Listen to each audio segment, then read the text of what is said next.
People, I know damn well the Pittsburgh Steelers are not debating whether they need a quarterback or not. I know damn well the Pittsburgh Steelers are not debating whether they need a quarterback or not. Because guess what? They damn sure made the board tonight. They damn sure made the board tonight. And we'll be right back. Ladies and gentlemen, I'd like to welcome you to the Scoreboard Keepers. You're around here, we don't keep receipts. We keep the score. So if you want to get on the board, make your point. If it makes sense, we'll add it to the board. If it don't, we won't.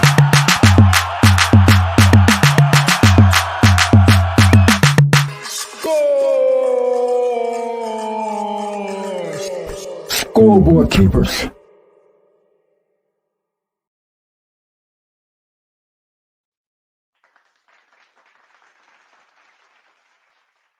Ladies and gentlemen, welcome to episode number 6 of the Scoreboard Keepers. As you can see already, we have a topic on the board. There's no need for no explanation. You can see. We got 2 NFL football players on the board tonight. Since I happen to be an avid fan of one, I might be talking a little passionately during this episode. So pardon me if I offend anybody tonight. I'm going to apologize right now. But damn it, don't you tell me, Pittsburgh, that you even thinking or even contemplating on not making a move in this free agent market. Don't you even tell me that you're not thinking about making a move in this free agent market. So before we even get started on that, I'd like to welcome everybody here. As you can see, we don't keep receipts around here. We keep the score, people. That's our mantra around here. That's our motto. We keep the score around here. It's just that simple. A lot of people talk. A lot of people say things, and nobody's being held accountable. I'm your ref tonight. I want everybody, before we get started, I want you to like, share, and subscribe, because I would love to have some fans from Pittsburgh going in here right now. Give me their thoughts on what I'm about to talk about. Ladies and gentlemen, we all have teams out here that we like. We all have teams out here that we follow. Personally, I happen to be one that follows the Pittsburgh Steelers. That happens to be a team that I follow closely. That happens to be a team that I've supported for a very long time. That happens to be a team that I know pretty much, after watching them for so long, of some of the things that they may need. So damn it, if I know it, tell me why the Pittsburgh Steelers organization don't know it. How in the hell could you be running? This better be the biggest bluff of all time.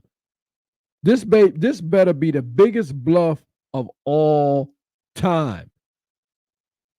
You better not be sitting here telling me that you running around here thinking that this kid that I wasn't even in big support of when you first got him in the first place, he just did not seem like he was that guy, even though he was sitting right next door. I know everybody in that building was running around in there thinking about, maybe we might miss out on the next Dan Marino again.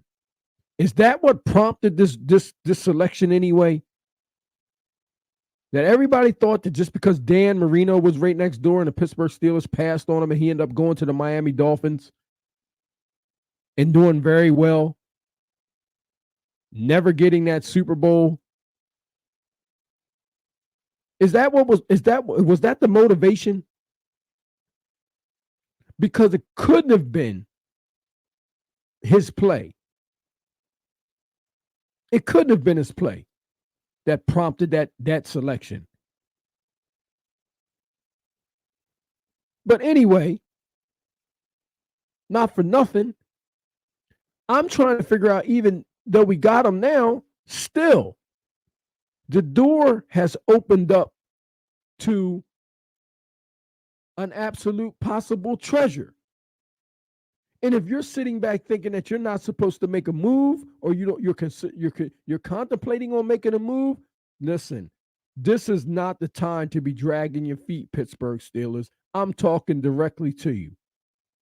If you want to find yourself in the basement of that AFC North division, then you mess around and don't get yourself a bona fide dynamic quarterback, and you're going to find out exactly what it was like to be the Cleveland Browns for a very long time, was in the bottom of that division, who are not looking like they want to be in the basement anymore. And you still got to deal with the Cincinnati Bengals and the Baltimore Ravens, who have their respective dynamic quarterbacks. Do you think that this kid can duel with them? No, he cannot.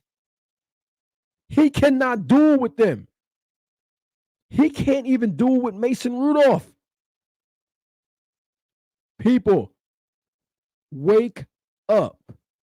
This league is going in a direction now where you must have a dynamic quarterback. When I say dynamic, I mean a quarterback that can do multiple things. He's not a one-trick pony. He's not a one-trick pony. He's not. So I want the Pittsburgh Steelers to absolutely make a move in that direction. And I'm going to explain why, and I'm going to start the clock, because this shouldn't take no more than 30 minutes for us to explain our position on this particular move. This is one of the hottest topics in football right now, because everybody's looking for a quarterback. If you're not looking for a quarterback right now, you don't want to compete in the future. It's just that simple. I'm going to start this clock. Let me say something. You have some young and very talented quarterbacks that's in the NFL right now, and I'm not just talking about in the AFC. We're not going to talk about the given Patrick Mahomes. We're going to leave him over there on the shelf where he belongs by himself. We're going to just leave him alone. Because he's going through that dynasty thing right now. He's trying to do that dynasty. He's polishing up that dynasty right now. That's what he's working on. And guess what? In order for somebody to go and dethrone him, history has always shown that it takes a dynamic quarterback in order to do that. If you want to knock that man off the hill, every move you make right now should be based upon being able to defeat Patrick Mahomes if it came down to it in the last 2 minutes of a game. That's what it should come down to. That's what all your decisions need to be based on right now, not your feelings, not your love. It should not be emotional. This is a business. Who cares that somebody drafted him first round? Who cares? Just because you drafted him first round don't mean you absolutely knew. You made a mistake. I'm not saying that he's not possible. It's not a possibility that he can be good in the future. He's just not ready right now. He's not ready right now. I seen the tap dance shoes. I seen him staring down his receivers. He's not ready right now. Y'all need to knock it off. He's not the guy that can step right in and take that. I don't know where the league went into that anyway. They started putting these guys in here at a younger age and just letting them take over the reign. Everybody's not built for that. He may be the quarterback that needs to sit behind somebody for 2 years and learn. It's nothing wrong with that. We're not saying that he doesn't have the possibility of being a good quarterback in this league. What we are saying right now is that you have players there that can't afford to wait around for him right now. They can't afford it. They don't want to wait for him to catch on. They want to win now. They're in a win now mood. That's the mode they're in. Win now. That's what your defense is based on. How many years Cam Hayward got left? Are you going to just walk out the door and be able to replace him? No. You got to win now and hold on to him. He's a young kid. He's not going anywhere. He's not going anywhere. Hold on to him. He's going through growing pains. He may not be able to read the defense as well right now. It may take a little while. Let him sit on. The reason I'm saying that is because we all know damn well Ben Roethlisberger didn't groom anybody. He didn't groom anything except his damn hair. As a matter of fact, why didn't we already have a quarterback in place for him when he was departing us? Why? Were we afraid to bring some competition in there with him to make sure he was always on his P's and Q's? Or is that what's going on right now? We want to bring a player in here that may not be able to take Kenny's job, but be able to teach him a few things for $1 million or less. Don't disrespect those players like that. Don't disrespect them players like that. They're coming in there to try to win. They want to win a job. They don't want nobody paying favoritism. That's so unfair. That is so unfair. Because guess what? If a player is not performing to his best potential, imagine if the players took that same philosophy and decided, oh, I don't want to play hard tonight. That player is going to end up getting cut. Or something's going to happen. They're giving their 100%. You coaches, scouts, front office, general manager, you give your 100%. You go out there and get the players that you're supposed to get in order to win. That's what the fans pay the money for. They want to see wins at the end of the day. We want to see chemistry at the end of the day. We don't want anybody just putting somebody in there just because. How unfair is that to the fans? That's a slap in the face to the fans to sit there and act like the fans who are sitting there watching the game for 4 quarters and they don't know what the hell's going on.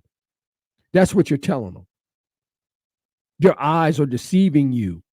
You don't see him staring down the receiver. You don't see Deontay Johnson not comfortable and wanting to be there right now. Why is that?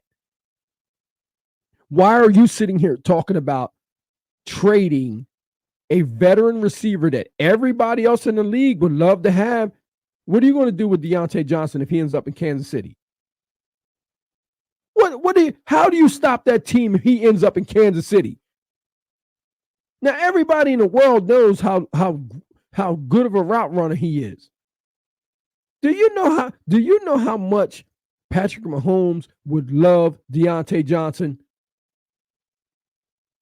Y'all need to knock it off. Y'all need to knock it off because I've seen this happen before in Pittsburgh with another quarterback and another receiver who didn't get along.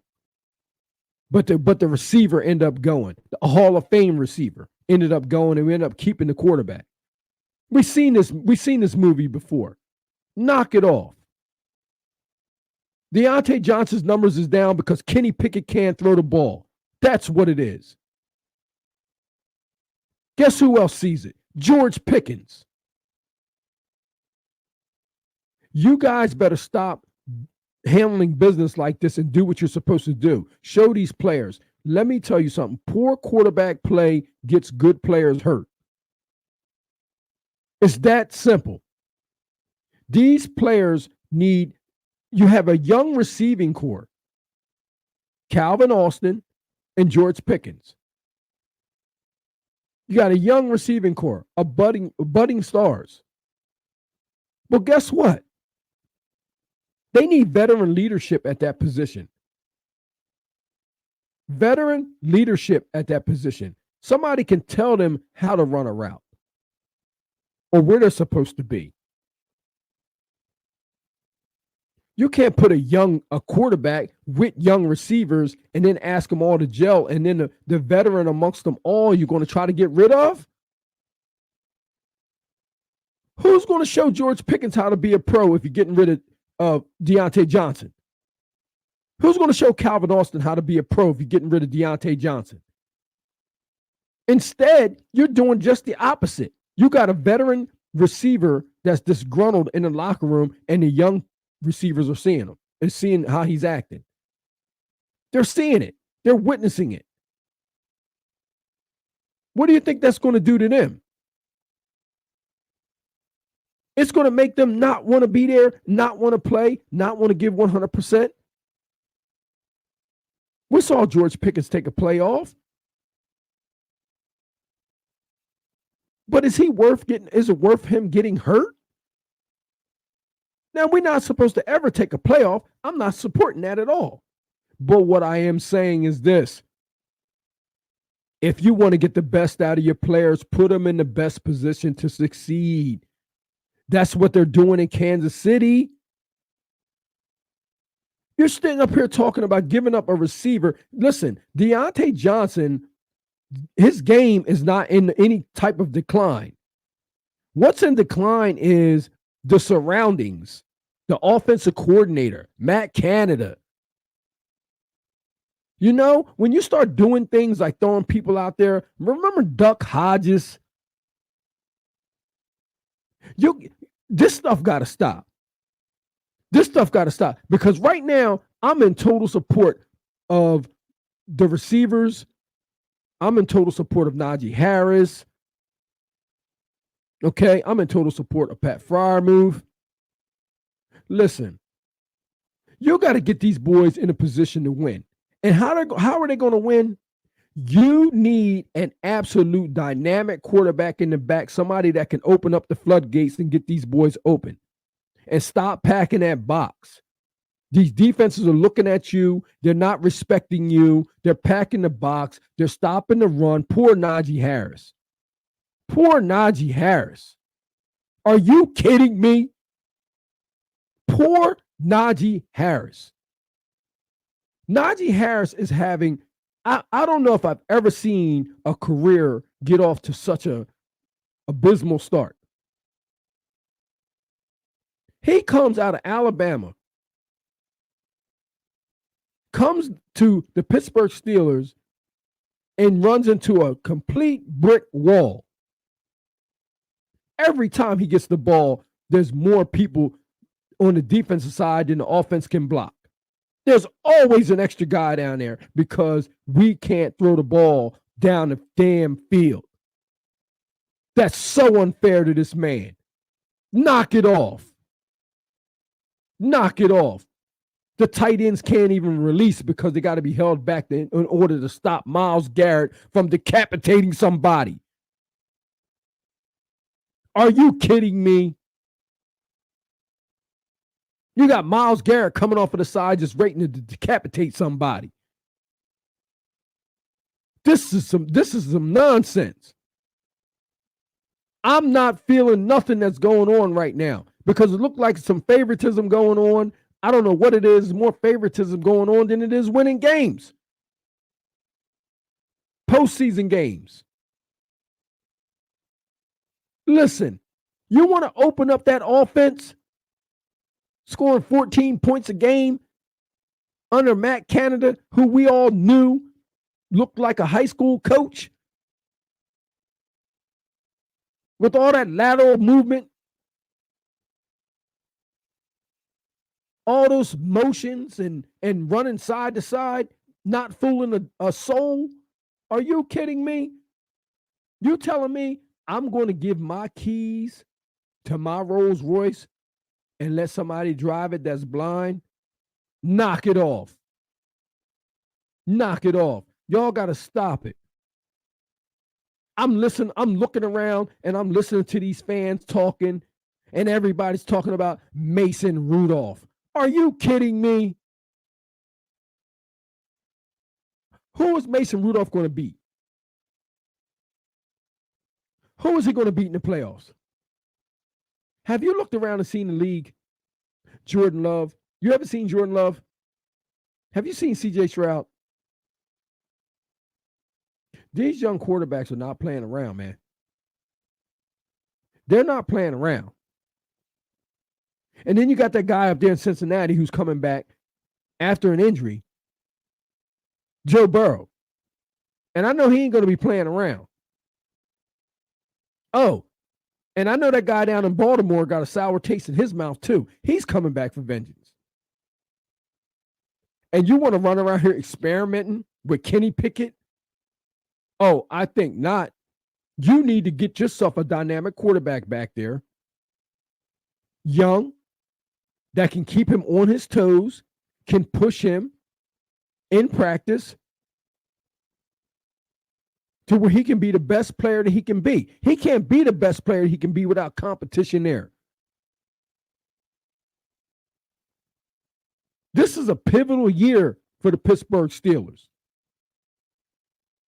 Justin Fields can bring so much diversity to that offense. It's not even funny. It's not even funny. You know what I did? I looked at some stats from his year in 2022, and I found something very hilarious. This is absolutely hilarious. How do you expect him to have great passing yardage, right? A great career when we send him somebody like Chase Claypool? Oh yeah, we did that. That was one of his receivers. Now, we got rid of Chase Claypool for a reason. Not the season. We got rid of him for a reason. Well, a zebra don't change the stripes. No pun. But damn it, he went right to Chicago and did the same thing. He fell right off. You know how many yards Chase Claypool had in 2022? 140. 140 yards, people. He was just lighting it up. Mr. Deep Ball.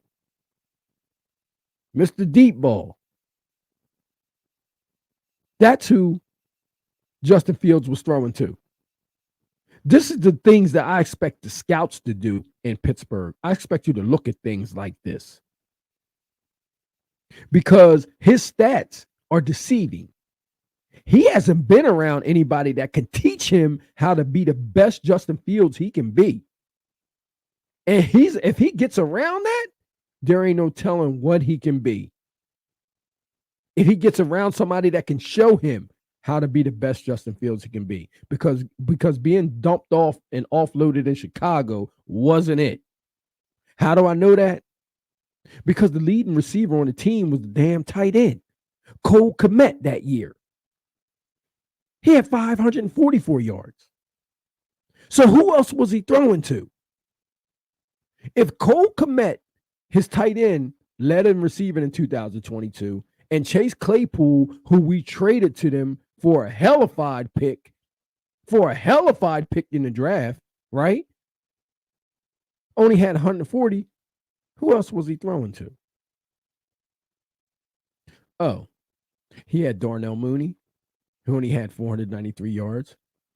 He had Equanimous St. Brown. Who? Equanimous St. Brown had 323 yards. Oh, David Montgomery had 316 yards. Dante Pettis had 245 yards. And then his other receiver, he had another receiver by the name of Velus Jones. Who? Velus Jones. He only had 107 yards receiving. Listen, everybody's a professional out there. They're in the NFL for a reason, right? But damn it, that seems like almost a damn near intramural team that he was throwing to. Which mind you, which is why his rushing yards was so high. That's why he was taking off and going down the field. That's why he was taking off and going down the field. because he didn't have anybody to throw to. So whatever he threw up in the air, it was a 50-50 ball at best. That's a 50-50 ball in 2022. You know, I mean, come on. These stats can be very deceiving. And I'm expecting people to see that in the scouting department. I'm expecting people to recognize that if putting him in the right situation with Jaylen Warren, with Najee Harris, with George Pickens, Pat Freiermuth, Calvin Austin, do you know that threat back there of him being able to run, and now you trying to load that box up, and him being able to scramble around and make plays down the field with his legs? Oh, you want what? What? With Najee being able to catch out of the backfield or run or fake run bootleg? Ladies and gentlemen, it wouldn't even be fair how he would open up that matrix. Stop playing around.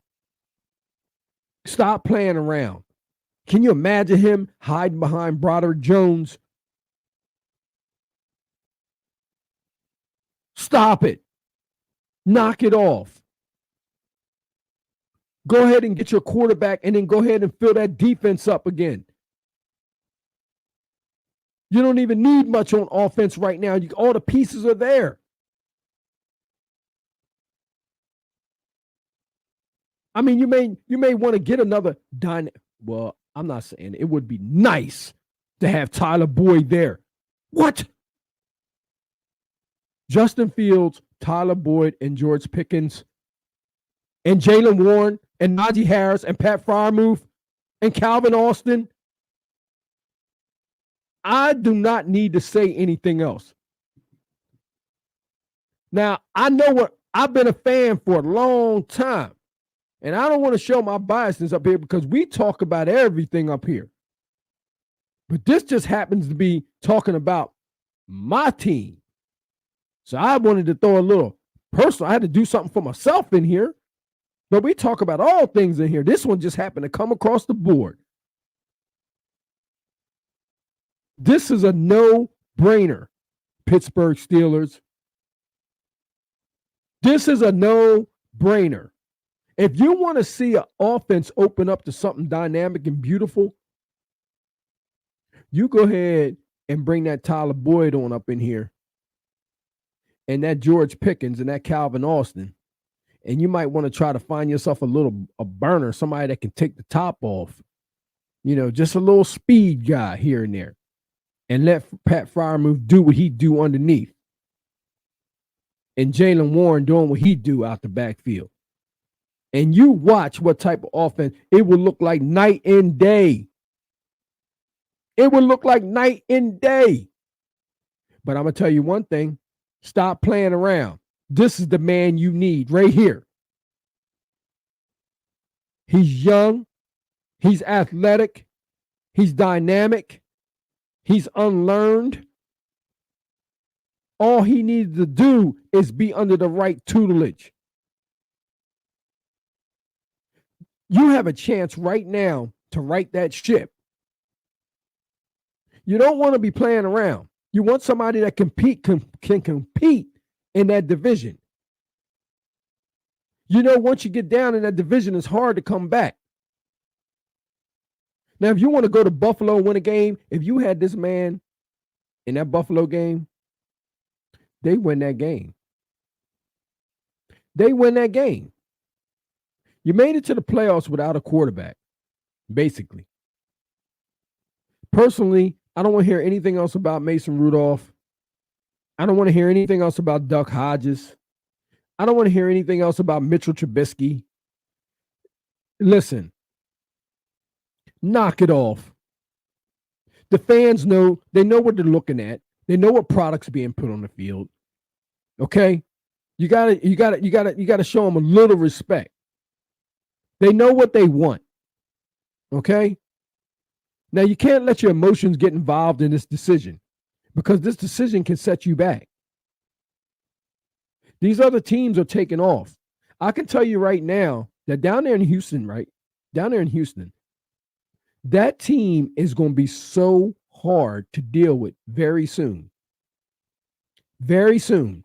We won't be talking about the likes of the Ravens and the Steelers anymore. We'll be talking about somebody having to deal with them Texans. When you got a dynamic quarterback like that and you can just build around him, which is what they're going to do, If it's any team that I say that has a quarterback right now that I think would be able to duel with Patrick Mahomes, it's going to be that CJ Stroud. As much as I like Jordan Love, I really like Jordan Love. I really do. I think that Jordan Love is probably, I would say Jordan Love is probably the second best quarterback, natural quarterback in the league. Behind, you know who. Behind, you know who. Yeah, we ain't got to say his name. Behind, you know who. Jordan Love. But as far as a team aspect go, I got more, I have more confidence in what the Houston Texans are doing down there right now. And their coach comes from, he's a defensive-minded coach. So he's going to get that defense straight. And the offense already has pieces. So, they're going to be a problem soon. Sooner than later. So we can't be playing around. And this young man I got on the board right now, who's young, listen, let's just see something real quick. Okay, in 2022 and 23, he's been 8-20, but that's with the Chicago Bears. Okay, he had a completion percentage of 60.9. He had 4,804 passing yards. He had 7 yards per pass attempt. Okay, he averaged 171.6 yards a game. Okay, he had 33 touchdowns, right, and 20 interceptions. And mind you, don't let that fool you because, like I said, he wasn't really passing anybody. Anybody back there in 2022, especially, that was a 50-50 ball. And we all know we gave him Chase Claypool, so we're part to blame. We're part blame in that. The Pittsburgh Steelers are part blame in that for sending Chase Claypool up there. They knew what they were dumping off. He just wasn't going to work. He just wasn't going to work out in Pittsburgh. Now, I don't know what he was going through. He just wasn't going to work out. So he had 20 interceptions. He had an 85.8 passer rating, okay, compared to Kenny Pickett's 78.8, okay. He had 284 rush attempts. Now, here's where it gets beautiful. 284 rush attempts, right? He had 1,800 rushing yards compared to Kenny Pickett's 291. And Kenny Pickett only had 97 rush attempts. He had 6.3 rushing yards per attempt, and he had 12 rushing touchdowns compared to Kenny Pickett's 3.0 rushing yards attempt and only 4 touchdowns. This is a no-brainer, people. This is a no-brainer right here. You already see with these stats right here what he was doing with the Chicago Bears. What could he possibly do with the Pittsburgh Steelers? Can you imagine that? Can you imagine if he has the targets to throw to and you can bring those rushing attempts down that's not even necessary? He would only have to run when necessary. This is not rocket science. You can't let your emotions get involved. You got to go out and get this kid, plug him in back there. I don't care what you have to do, who you have to tell. You got to plug this kid back there before you're actually playing against them. And we all saw what a dynamic quarterback did to you up in Buffalo. They're hard to stop. You got to have somebody on the field that can keep your defense rested, not the offense versus the defense the whole entire game. You got to have somebody up there that can keep the chains moving, even if it's with their legs. I'm sorry, Kenny ain't it. And if the fans were here right now, we'd be able to keep score. But we're not keeping score right now because I don't want to seem too biased. I'm just giving my heartfelt opinion right now. So I'm not going to sit there and give Justin Field all the points just because I'm a little biased towards, what the Pittsburgh Steelers actually need. So I don't want to show any favoritism. I'm just going off of what I've seen from this team and the field of what they need. They have immediate needs in that position in particularly right now. There ain't no ifs, ands, or buts about it. It is the most important position on the field. And if you don't have it adequately filled, you're going to find yourself getting bounced out once again by who knows what, who knows who, but I can guarantee you it'll be somebody with a dynamic quarterback that you can't stop, while you got three quarterbacks over there on the sidelines looking and watching, one with a stat board in their hand, and none of them can duel with the quarterback on the other side of the field. This is a no-brainer. I'm tired of seeing the faces on the sidelines all squinched up because you can't stop somebody with a 3rd and short and the clock's running down, no pun, and you still can't stop them. Your quarterback and your offense are never going to get a chance to get the ball again because you can't move the chains. And even when you do it, and you're not going anywhere anyway, from the 20 to the 20 and can't get it in, you need dynamic play out that position. And ain't no ifs, ands, or buts about it. I expect it to happen. If they don't happen, I know this is probably going to cost somebody's job, and deservingly so, because you've never had a position where you had a quarterback carousel open up to you like it is right now and the availability, and you're in the most immediate need. All I got to say is hop on it. And that concludes another episode of the Scoreboard Keepers. Ladies and gentlemen, this was episode number 6. I appreciate you being with me. I hope you guys like, share, and subscribe. I want you to come and join the podcast so you can come on here and give me your opinion, because I would love to hear it. I would love to hear it, because that's what makes this show so great, that we keep the score. And if we get people around here, if we get people on here, we can show them how, that what you say will be taken into account. And we will add it up on the board. And at the end, we could tally up all people's thoughts. You know what I mean? And we can come with a fair understanding and a fair assessment on just the topic. Just get a fair assessment on the topic. It's always nice to do that, because like I said, we always hear a lot of different opinions on things. But, when we hear from a different variety of people, it always brings a clarity. It brings a clarity. It brings a understanding of just different points of views that somebody may not have seen or may not have heard. So it's always good. It's always good to have that. So, ladies and gentlemen, I thank you for joining me. We're God-fearing over here. If it wasn't for the Most High God, none of this would be possible. So we always leave you with a scripture. And today we're going to leave you with Proverbs chapter 3 and verse 6. And always acknowledge him, and he shall direct thy paths. Isn't that the truth? All praises. I'd like to leave you guys with that. And with that, I like to say, score.